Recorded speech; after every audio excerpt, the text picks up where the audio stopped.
Quando nasceu. É a posição, pode deixar atrás. Amém. Nascemos assim. Aí começamos a crescer. Porque nós começamos a comer. Não temos vontades, não temos necessidades, ou melhor, não temos vontade, nós temos necessidade quando nascemos.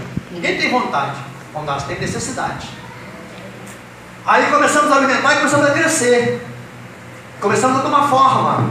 Só que nesse tempo de tomar forma, nós desobedecemos a Deus. Porque a desobediência é o primeiro pecado que veio ao mundo. Desobediência é o primeiro pecado que entrou no mundo e é o primeiro que entra em cada um de nós. Você pode falar, pastor, onde está isso na Bíblia? Está em Deuteronômio capítulo número 30, versículo 19. Deus fala assim, vou colocar diante de você dois caminhos, o bem e o mal. E ele já entra pelo caminho do bem para que você viva, você, teus filhos e toda a tua descendência.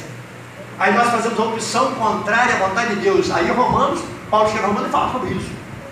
Então, porque nós, diz Paulo, porque nós desobedecemos uma ordem de Deus, ou conhecimento, ou a vontade de Deus, Ele nos entregou a toda sorte de injustiça e de males, para que pudéssemos viver todo tipo de pecado. Então a desobediência entrou lá no paraíso em Eva. O primeiro pecado foi a desobediência em Eva. Então entra em cada um de nós. Ninguém peca sem antes de desobedecer. Desobediência é o primeiro pecado que nós nos adaptamos aqui no mundo. O primeiro pecado que nós costumamos a praticar chama-se desobediência. Por quê? Porque desobediência, ela é a porta para todo pecado que nos alcança. Todo pecado que você vive é resultado de desobediência. Então quando você desobedece, você está abrindo a porta. Aí a Bíblia diz que um abismo chama outro abismo. Aí quando você ainda é um menino e você desobedeceu, pai, mãe, escola, professor, pastor da igreja, a tia, você abriu a porta. Aí a Bíblia diz que logo após a desobediência, o diabo, astuto como é, ele traz para você, menino, a rebeldia. Aí o menino se torna desobediente, agora rebelde.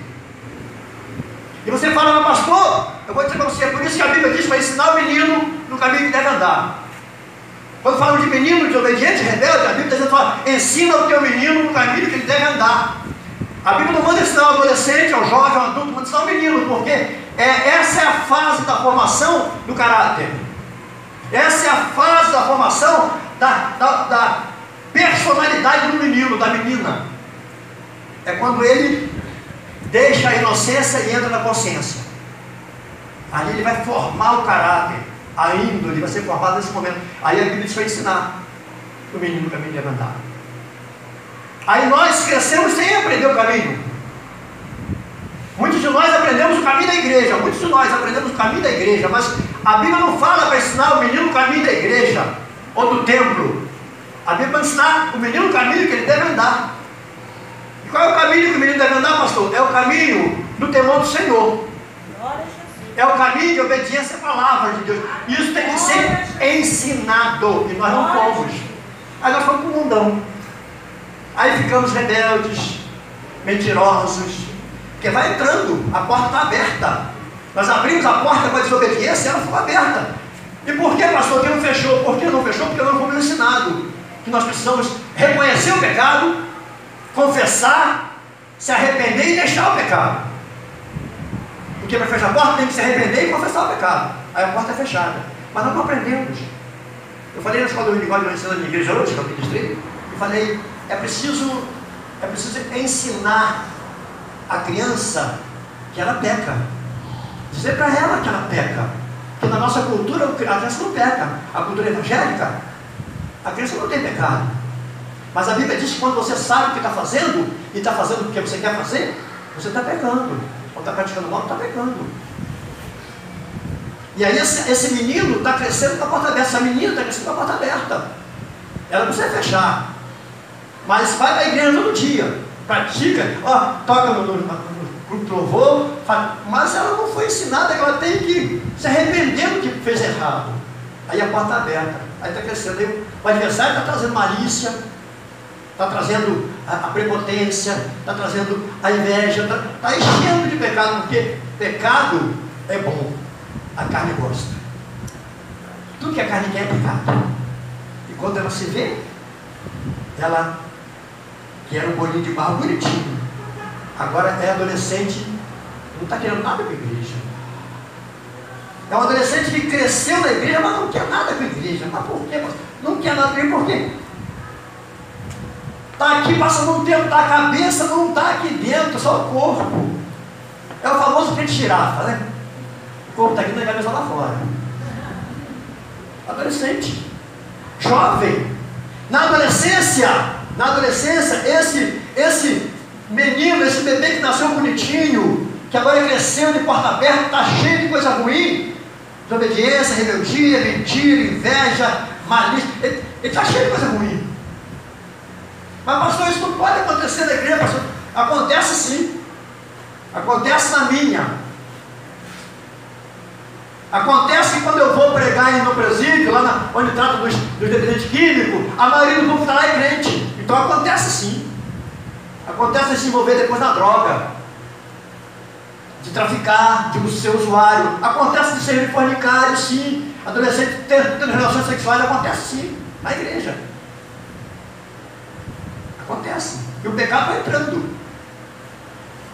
Nós hoje temos lutas, a igreja evangélica está passando por lutas, e lutas muito sérias com adolescentes jovens. Porque o diabo sabe. E aí oferece banquetes e banquetes, pratos e pratos. O mundo está cheio de opções para adolescentes jovens. A Bíblia diz que fala um caminho, e é estreitinho para ir para o céu. O caminho que leva ao céu não tem muitas opções. É santidade e santidade. Não dá para dividir santidade com outra coisa. Então esse bebê que nasceu bonitinho, limpinho, agora ele se contaminou, agora ele se perdeu. Aí a Bíblia diz no Salmo 40 que eu esperei do Senhor com paciência, né? E ele se virou para mim, ouviu meu clamor e me tirou da onde? Num tremedal de lama, num charco de lodo. Aí a Bíblia diz em Romanos 3,12 que todos se extraviaram e juntamente se tornaram inúteis. Aí a Bíblia diz assim também, Romanos 3,3, que todos pecaram e deixaram a direção da glória de Deus. Aí aquele bebê, aquele neném que todo mundo esperou, aquele bebê que houve festa na família, festa na igreja, os amigos, todos se alegraram. Quando veio ao mundo bonitinho, limpinho, foi só festa. Agora você encontra ele, olha para ele e vê ele assim, ó. Lembra dele bonitinho, limpinho quando nasceu? Agora ele é um cascalho, está de entulho, ele era um bolinho de barro, prontinho. Agora é um cascalho todo deformado, cheio de lixo, raiz e sujeira. Por quê, pastor? Porque agora ele é um pedacinho de entulho, cascalho. Agora ele é descartável. O bêbado é descartável. O jovem dependente químico é descartável. A prostituta é descartável. O morador de rua é descartável, porque o mendigo também é descartável. Agora, descartamos também aquele que é mentiroso, aquele que é caloteiro. Você não quer nada com ele, falso. Você também não quer nada com ele, você descarta. Porque ele se envolveu e se tornou isso aqui, um pedaço de entulho, cascalho. Valor nenhum. Valor zero. Eu tenho dito, isso aqui, se você encontrar no caminho de volta para a tua casa, o que você vai fazer? De repente dar um chute nele, tirar do caminho. Porque no caminho ele pode atrapalhar, machucar alguém. Aí eu pergunto a você, apesar dessa aparência feia, suja, deformada, ele deixou de ser barro? Não. Continua sendo barro. E se é barro, é matéria-prima para o oleiro fazer vasos. Porque Deus, o oleiro, não está interessado no que ele é. O interesse de Deus é no que Deus vai fazer com ele. É por isso que você vê o bêbado, Deus olha para o bêbado e vê o pastor. Porque Deus não está interessado no bêbado, está interessado no que vai fazer com ele.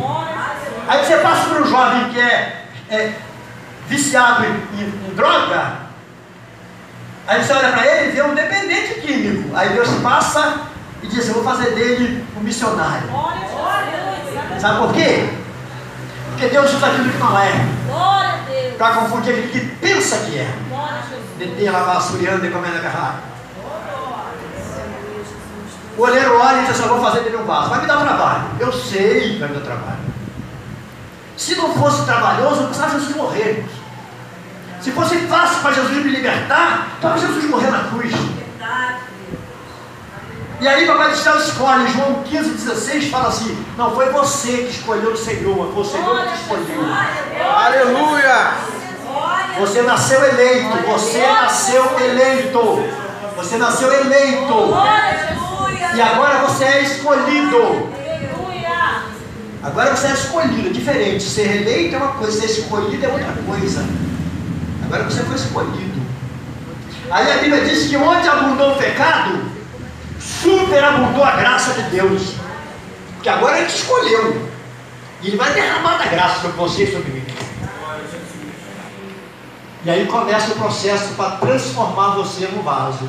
Para transformar o pastor Casé no vaso. Começa o processo. Primeiro passo para fazer isso aqui um vaso é limpar. Porque o oleiro só trabalha com barro limpo. O oleiro não molda barro sujo. Então, para moldar isso aqui, vai ter que limpar. E limpar por fora, mudar a aparência, é moleza. Muito fácil. Pegar uma pessoa lá fora, no mundão lá, perdidão, e trocar, mudar a aparência, dar um visual, é moleza. Só que não é dessa forma que funciona na mão de papai. Papai quer você limpo por fora, mas quer você muito mais limpo por dentro. E para limpar isso aqui por fora é mole, mas lá dentro é que é complicado. Porque lá dentro, só quebrando. Só quebrando. E eu tenho dito, a gente vem para a igreja nesse estado, ó. Pecado não enraizado. Ó, pecado agarrado, grudado. E chegamos aqui e queremos que Papai do Céu nos molde assim. Não queremos abrir mão de nada. Renúncia zero. E queremos ser vaso. E como ficamos empolgados, cheios, quando nos chamam de vaso na igreja, não é isso? Como que é bom ser chamado de vaso? Só que muitas vezes ainda estamos assim, ó. Já estamos pensando que somos vasos. Aí o oleiro começa limpando. Muda tudo. Porque ele vai tirando esse lixo todinho. Vai arrancando. Se tiver agarradinho assim, ele quebra. Se Deus puxar e você liberar, puxou. Mas se Deus puxar para o céu e você puxar para a terra, Ele vai te quebrar para você soltar o lixo. Aí ele quebra. E dói. Dói, sabe por quê, amado? Porque pecado tem um custo. Pecado tem um preço. Você vai falar: pastor, mas Jesus já pagou o preço na cruz. É, o preço do pecado, mas a consequência você vai pagar. A consequência Deus não tira de ninguém. Tudo aquilo que o homem semear, o homem vai colher. Então, se nós semeamos coisas ruins, vamos colher coisas ruins. E o resultado do pecado é dor. A Bíblia diz que o salário do pecado é a morte. Mas quando você quer deixar o pecado, dói. Dói. Mas o olheiro tira com muita calma, usa a palavra, os irmãos, as irmãs, usa até os anjos, se for necessário. Aí tira o pecado, arranca o pecado, quebra, mói, se for necessário moer, ele mói. Ele mói, se for necessário moer. E aí o barro se torna barro limpo, mas barro limpo, mas está seco. Barro limpo seco é barro limpo, mas morto. Porque barro tem que ter vida. A Bíblia diz que nós estávamos mortos em nosso delito e pecado, diz a palavra em Romanos. Mas aprove a Deus através da tua palavra, Efésios 5:26. A Bíblia é água. A palavra de Deus é água. Efésios 5:26 diz que a palavra de Deus é água. Aprove a Deus usando a tua palavra. Trazer a mim de volta à vida. O que traz o homem e a mulher de volta à vida é a palavra de Deus. Depois de limpo, é preciso se envolver com Bíblia. Não adianta botar a Bíblia, botar ele dentro d'água assim, ó. Porque quanto mais molhado, mais gruda. E quanto mais gruda, mais é difícil tirar o pecado, tirar a sujeira. Barro, o oleiro limpa seco. O oleiro não limpa barro molhado. Barro que tem vida, se tiver conhecimento bíblico, é ruim de você trazer para a igreja. Pega um homem aí no mundão que conhece Bíblia. Tem água. Tenta trazer para a igreja. Eu, para a igreja, não conheço Bíblia. Lá é assim, lá é assim, eu conheço Bíblia. Mas quando o crente ainda está seco, que ele recebe a palavra, aí ele se derrete. Quando esse barro aqui recebe água, ele se desmancha, ele se rende. Sabe por quê? Porque na realidade ele precisa de vida. E vida é água.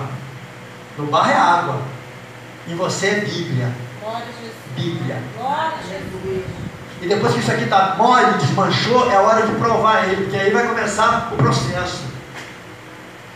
Na hora que isso aqui está molinho, virou aquele mingau, é hora de provar, para ver se verdadeiramente você quer ser fácil. Aí o oleiro joga ele na maromba, pega isso aqui molhadinho e joga na maromba, desmanchado. Sabe o que é maromba? É aquela máquina do açougue de moer carne, igualzinho. Exatamente aquela máquina de moer carne do açougue. Só que é grandona assim, mas é aquela máquina. Joga essa lama em cima, sai uma pasta quente lá embaixo, uma pasta, igual uma pasta quente lá embaixo, ó. De tanto que ele esfrega, de tanto que a maromba prensa, espreme, esfrega, aperta. Aí, quando eu falo de maromba, eu falo de Jó. Porque tem crente que pensa que Deus não joga na prova. Deus não faz mal. A essência de Deus não permite que ele faça mal, mas ele tem instrumento para isso. Ele não fez mal a Jó, mas jogou Jó na maromba usando o diabo.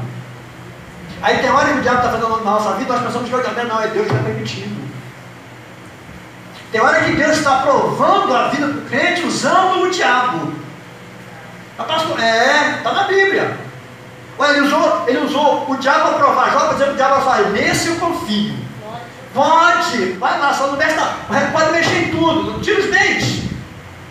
Porque o diabo provocou Deus, incitou Deus contra Jó. A Bíblia diz isso. Mas Jó, apesar da, continuou fiel. Aleluia, glória a Deus. Fiel. Em meio a toda aquela situação, Jó continuou fiel. Sabe por quê? Porque quando Deus bota você na maromba, na luta, você nunca vai sozinho. Lembra de Sadraque, Mesaque e Abednego? Lá na fornalha? Não estava sozinho. Deus não coloca nenhum crente, nenhum filho, numa luta sozinho. Deus não joga você na luta e te abandona não. Quando você vai para a luta, olha o quarto homem. Glória a Jesus, aleluia. Glória a Deus. Quando esse vai para a maromba molhadinha, esse aqui vai atrás. Esse aqui é barro. Ó. Quando esse aqui vai para a maromba, esse vai junto. Obrigatoriamente o oleiro sabe que esse, sem esse, não funciona. Esse sozinho passa na maromba, mas não pode ser moldado, porque para ser moldado, ó, tem que estar fundido a esse. Esse aqui eu chamo de Espírito Santo. Glória a Jesus. Esse não tem lixo, não tem poeira, não tem areia. Esse aqui é barro do monte, barro do alto. João 3,31, eu acho, diz assim: aquele que vem do alto tem todo o poder. Por isso, quando você vai para a maromba, o Espírito Santo vai junto. Porque você não tem poder, mas ele tem para fazer você suportar a luta, atravessar a luta e sair da luta. O Espírito Santo não tira ninguém da luta. Porque isso aqui não tira esse da maromba, não. Ele passa junto na maromba. Então, quando você vai para a maromba, quando você vai para a luta, para a presença de Deus, o Espírito Santo está com você, porque ele veio do céu para estar conosco todos os dias. Até a consumação do século ele veio do céu para isso. E aí, quando acontece uma fusão, quando os dois se tornam um só, aí você pode voltar a ser vaso. Aí você pode deixar a maromba. Porque a Bíblia diz que o apóstolo Paulo entendeu bem isso e falou assim: agora não vivo mais eu, mas Cristo, na pessoa do Espírito Santo, vive em mim. Então, nessa luta que Paulo passou, Ele pôde entender que agora ele não vivia mais, era Deus, era o Jesus Cristo que vivia nele. Então você precisa entender que você não pode viver mais. Quer ser vaso?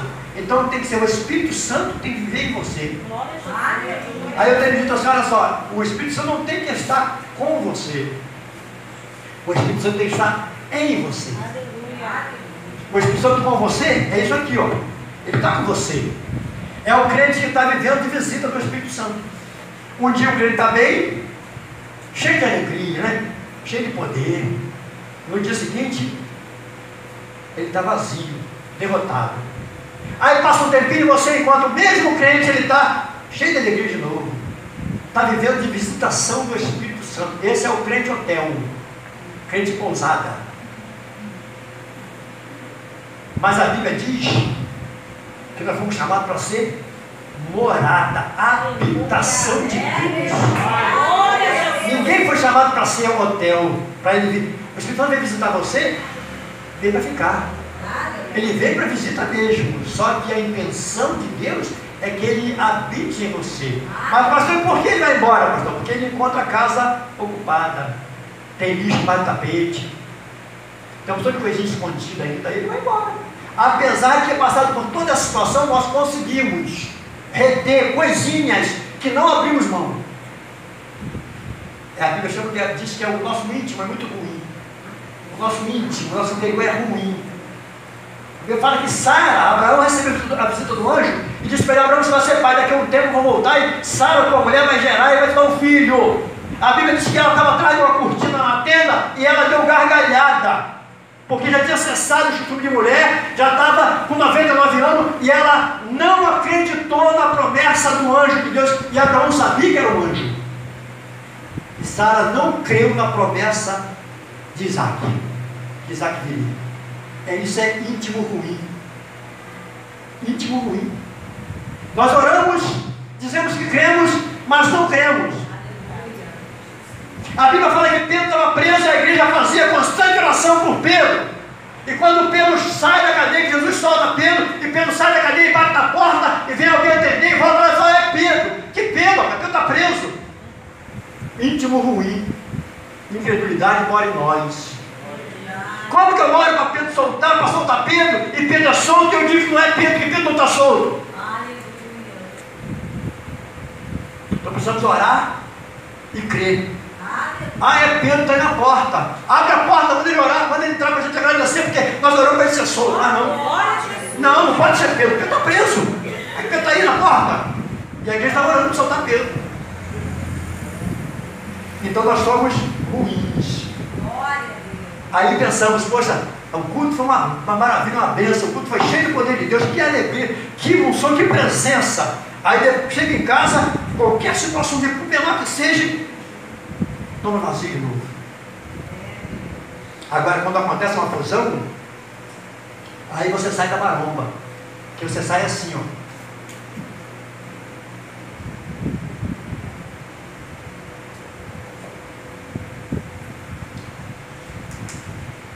Exatamente assim. Você vai dizer: mas pastor, o senhor falou que era eu quando nasci. E o que foi que Jesus falou para Nicodemos? É necessário nascer de novo. Você nasceu assim. Você quer ser vaso, quer ser moldado por Deus, tem que voltar a ficar desta maneira. Tem que voltar a ser o bebê, aquele recém-nascido, sim. E quando você vai dizer: mas como é que eu vou conseguir voltar para o ventre da minha mãe? Não, meu, está errado. É isso não, Nicodemus. É você, Nicodemus, se esvaziar. A tua carne tem que estar totalmente vazia. O bebê nasce com a carne vazia. Falei no começo. Você tem que botar fora sentimentos, emoções, vontades, os seus desejos, o seu conhecimento humano. Diante de Deus, bota isso tudo fora. Porque o apóstolo Paulo disse que tudo isso não passava de trapo de imundície. E agora joga fora. Aí você, se esvaziando, você nasce de novo. Porque o bebê nasce vazio. Você tem que voltar a ser bebê. Nós cantamos, né? Queremos voltar à inocência, né? Mas voltar à inocência é como? Se temos o interior cheio de coisas de adulto.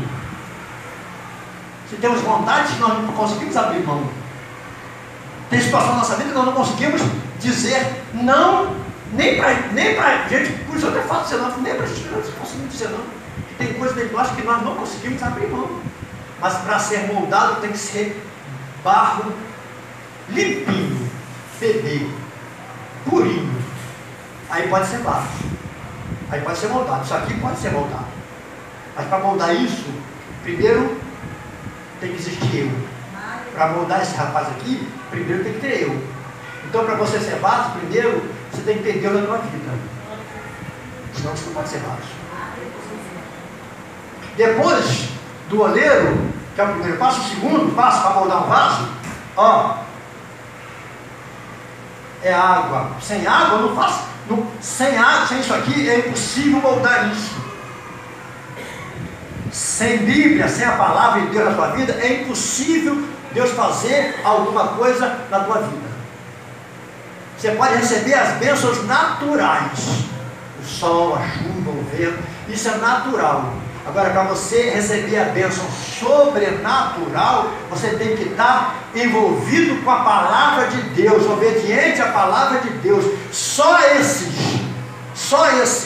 Deus vai liberar o sobrenatural. Só aquele que está vivendo debaixo da palavra de Deus. Lembra de Josué? Quando Moisés morre, Josué capítulo 1, Deus chama Josué e fala: Josué, olha só, Moisés morreu. Agora, meu negócio de Josué é com você. Você vai fazer o povo atravessar o Jordão e vai conquistar a posto de terra que tem dado esse povo. Aí Deus começa a se dizer assim, ó, ser forte e corajoso, tem bom ânimo, eu estou com você, eu estou te mandando. Você vai pelejar, mas ninguém vai ficar na tua frente. Você vai vencer a todo mundo, ninguém vai te sustentar, vai te suportar. Ninguém. Eu vou dar toda essa terra para você. Aí chega no versículo 7, capítulo 1, ele fala assim, ó, Josué, para isso acontecer, para minha promessa se cumprir, basta que você não se aparte da minha palavra, medita nela de dia e de noite, só então você fará prosperar o teu caminho, e tudo que você puser a mão, será bem sucedido. A Bíblia fala, eu estou no capítulo de número 30, quando fala dessa maldição, a Bíblia diz que se você observar, obedecer diligentemente a palavra de Deus, a lei do Senhor, a bênção vai te perseguir e vai te alcançar. Então, para você ser vaso, você precisa estar envolvido com Bíblia. Você precisa estar debaixo de obediência da palavra. Porque se não tiver Bíblia na tua vida, se você não gosta de Bíblia, você não vai ser vaso. Porque da mesma forma que o pastor Casal não consegue fazer o vaso sem água, você não vai ser moldado sem a Bíblia. A água de Deus para te moldar é a Bíblia. A água que eu vou moldar é essa aqui, mas a de Deus para moldar você é a palavra de Deus. A Bíblia diz que ela é água. Efésios 5:26 fala que ela é água. A palavra de Deus é água. Então, da mesma forma que eu preciso de água, Deus precisa de palavra. E se você não gosta de Bíblia, não vai ser vaso. Tem falado isso na minha igreja. Escola dominical, o povo não vai. A igreja tem mais de 200 membros. Quando nós chegamos lá na escola dominical, tem 50, tem 60. E tem uma grande parte do povo em casa. 90% está em casa, não vai para a escola dominical. Porque não gosta de estudar a palavra. Não vai ser vaso. Quem não gosta de Bíblia vai ser amigo do pastor, visitante da igreja, simpatizante do evangelho. Eu acho legal estar ali dentro, o clima, eles falam astral, né? O clima astral é bom, mas não vai ser vaso. Porque para ser vaso tem que obedecer, ó, se envolver e obedecer a palavra. Então, para fazer vaso tem que ter oleiro e Bíblia. O terceiro passo para fazer o vaso é esse, o rapaz aqui, ó. O crente que nasceu de novo. Vou falar de Nicodemos, não, senão vou ficar tudo falando. Crente de Nicodemos. Sabe qual é o crente de Nicodemos? É o crente que só é crente aqui na igreja. Crente que aqui fora da igreja não é crente. No trabalho não é crente. Porque não dá testemunho. Não mostra quem é. Na escola não é crente. Isso é Nicodemos. Aqui é uma bênção. Aqui é só alegria. Aqui é só. Mas lá fora não dá testemunho. É Nicodemos. Nicodemos é crente só na presença de Jesus. Ele vem escondido, Nicodemos vem escondido no escuro, Aí quando chegar na presença de Jesus, falava só, eu sei que tu é o Filho de Deus, que ninguém faria as obras que tu faz, se não tivesse vindo de lá. Declararam Jesus como Deus, ele sabia que era, mas ele se escondia, e na hora que ele mora, ele é escondido, para ninguém ver. Crente se esconde, Nicodemus. Não vai ser moldado por Deus também não. Para ser moldado por Deus, ele tem que se expor, tem que se mostrar. Então, o ler Bíblia e o crente nasceu de novo. Terceiro passo. O quarto passo, pastor, o quarto passo está aqui, ó. A rodinha do oleiro. O quarto passo para você fazer é a rodinha. Se eu estiver assim, ó, eu uso. Se eu estiver assim, ó, eu não posso usar. Desligou, eu não posso usar. Ligou, eu posso usar. Funcionou, eu uso. Se não funcionar, eu não uso. Não deixou de ser a minha rodinha. Mas eu não posso usar porque o oleiro só usa a roda quando ela funciona. E a roda de Deus moldar vaso, que precisa funcionar, é a igreja. E a igreja não é o templo, é você. Então você, para ser usado por Deus, precisa funcionar. Se você é o crente, ó, paradinho, está feliz porque estou na igreja, eu chamo, se você está assim, ó, na igreja assim, ó, eu chamo você de 3S, crente 3S. Sabe qual é? Crente 3S não vai ser vaso, porque é o salvo, sentado e satisfeito. Esse não vai ser vaso, porque se você estiver na igreja, sentado, pensando que está salvo e satisfeito, você não vai ser usado por Deus nunca, porque Deus só vai usar o crente que funciona. O que é isso, pastor? É você que precisa de estar na vigília, na consagração, você precisa estar na escola bíblica dominical, você tem que estar no monte, você tem que estar no estudo de quarta-feira, de quinta, de sexta, tem que estar no congresso, tem que estar no seminário, você tem que estar envolvido, funcionando. Por quê? Porque tem pessoas, que está chegando à igreja, que precisa que você funcione. Você está funcionando, a pessoa vai chegar perto de você, e vai funcionar também. Se você está discipulando alguém, você é o crente 3S, ele também vai ser. Então a igreja não vai crescer nunca. Porque para a igreja crescer, o crente tem que funcionar. Ovelha gera ovelha. Tem crente pensando que quem vai crescer, a igreja é o pastor, não é não. O pastor vai alimentar o rebanho. É ovelha que gera ovelha. Pastor é para cuidar, não é para gerar. Quem gera ovelha é ovelha. Então é você que tem que ganhar o teu irmão, teu pai, tua mãe, é você que tem que ganhar teu vizinho. Esse povo que está perto de você precisa ser ganho para Jesus. Mas para que isso aconteça, você tem que ser um crente que funcione. No mercado eu sou crente. Me deu um troco demais, não. Minha mulher foi devolver um ovo.